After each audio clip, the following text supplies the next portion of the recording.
Man whose hat and raincoat have been with him since the 60s. Ladies and gentlemen, he's back with us again. He is E.L. Wisty.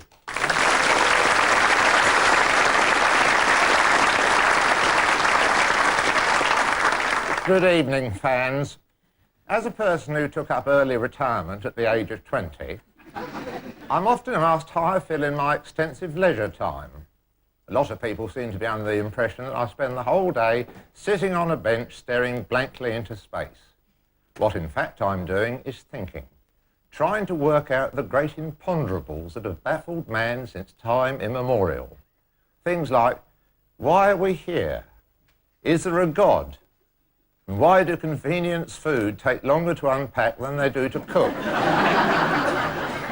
I've always been very interested in finding out the secret of life. I think that would be a very useful thing to know. I once saw an ad in a newspaper for the Secret of Life Institution, Basildon. All you had to do was to fill in a form which said, yes, I would like to purchase the Secret of Life. I enclose a stamped addressed envelope and a postal order for 10 shillings. So I sent that off, and about 2 weeks later I got a reply saying, if you really think you can buy the Secret of Life for 10 shillings, you must be balmy. Kindly send £5 and we will rush you the Secret of Life. So I sent off the £5 and that was the last I heard from them. I did go round to the address in Basildon, but it turned out to be a fish and chip shop. The man there told me the Secret of Life people had moved to Florida, but they told him the Secret of Life before they left. And if I slipped him a £5, he'd pass it on to me. Well, I only had £3, but he said that would do. Then I handed it over, and he wrapped up a haddock in a newspaper and handed it to me. There you are, he said, the Secret of Life, all nice and fresh. I said, that's not the Secret of Life, that's a haddock. What you don't understand, he said, is that haddock, spelt backwards, is coda. And as every fool knows, the coda are the lost tribe of Israel. And as far as I know, they've pissed off to Florida as well.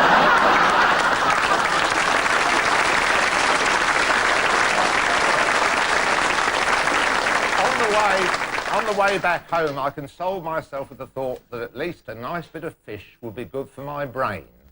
My mother always used to tell me that fish was food for the brain. Well, I don't know about that. Fish eat nothing but fish, and they're about the stupidest animals around.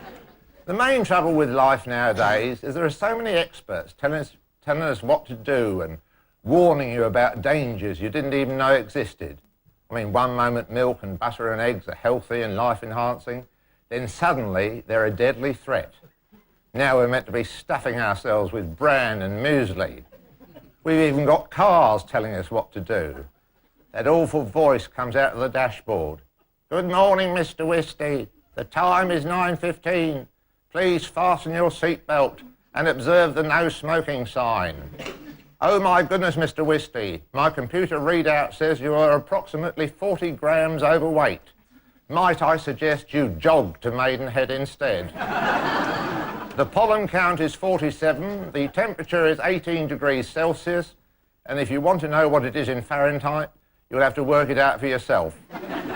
Have a good day.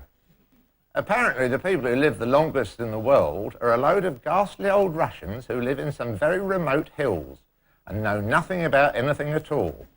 They don't do anything except sit around drinking and smoking and talking about the weather. They never travel anywhere, and at around about the age of 180, they drop dead of boredom. I expect quite soon some team of experts will spoil it all by telling them about bran and jogging. That should kill them off. They say that a little knowledge is a dangerous thing. By that token, a great deal of knowledge is probably fatal. Good night and God bless.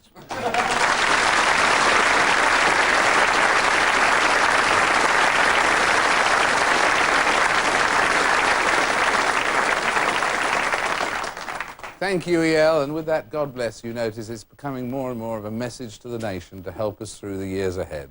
And our thanks to Peter Cook for bringing Mr. Wisty along. Now, Do you remember this scene from 1979?